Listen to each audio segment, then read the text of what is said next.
Hey guys, welcome back to my channel. In today's video, I'm going to show you how to move WhatsApp business to WhatsApp Messenger.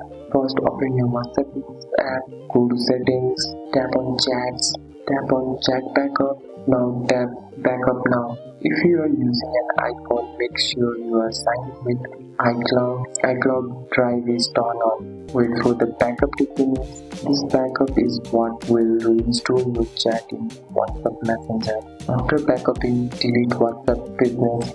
Now open the App Store, search for WhatsApp Messenger, the regular green icon, download and open the app. Enter the same phone number you used in WhatsApp business. Verify it using the SMS code WhatsApp sends you. Restore your backup.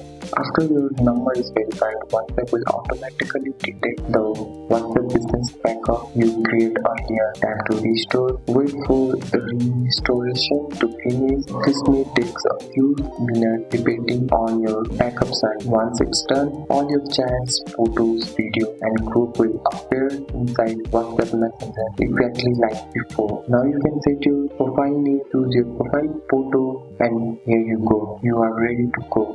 Being successfully moved to WhatsApp Messenger. That's all for today's video guys. If you found this video helpful, drop a like and subscribe for more videos. Thanks for watching. See you in next one.